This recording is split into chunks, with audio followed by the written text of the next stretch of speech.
He's certainly lying yet again. This is a fiction that he's trying to create.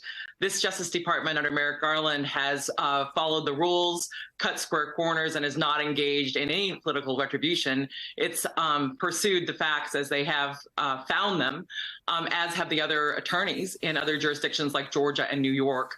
I think that what he said is just chilling and frightening and utterly inappropriate for any candidate for presidency in the United States.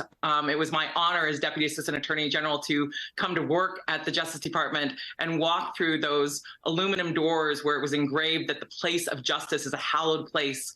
I mean, I just think of the type of men and people he surrounded himself, people who've now been indicted, like John Eastman and Jeffrey Clark, who were frequent flyers of Federal Society, frequent contributors, who have been indicted because of their willingness to aid him in his political agenda to overturn an American election and overturn the votes of the American people. It's simply chilling and completely outrageous and inappropriate. Lisa, as you call it chilling, it brings to question what we always circle back to, which is, are the guardrails in place in order to protect this country from him making good on that promise?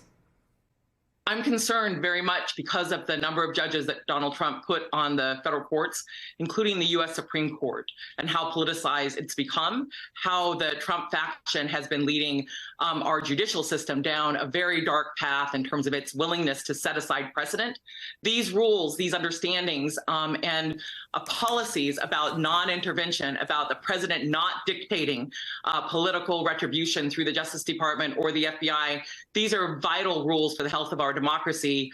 I'm not sure that we can have confidence that the judges that Trump has chosen will honor those rules. I hope, as we saw in his presidency, that judges would stand up and defend the rule of law.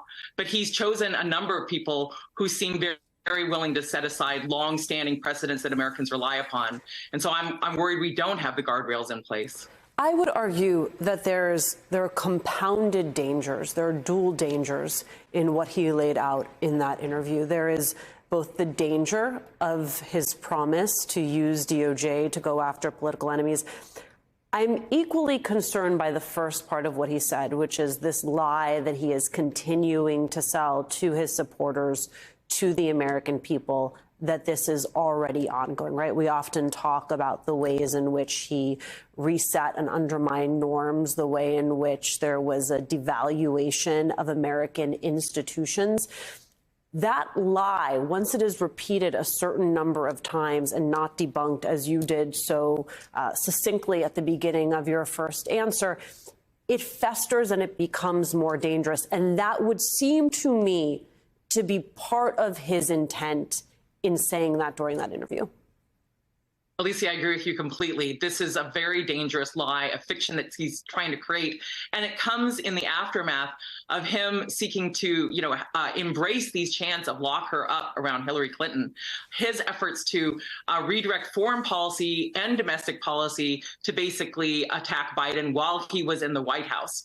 And so I just think it is extraordinarily dangerous, extraordinarily chilling. And it's also just very disappointing that people who probably went along with those chants when he was basically indicating his intent to try to politicize the Justice Department would now somehow claim or embrace his notion that the Justice Department under Biden has let the genie out of the bottle. It's just a lie, but it's an extraordinarily dangerous lie for our democracy. And it's an extremely dangerous lie for someone who's the front runner in the race for the presidency next year.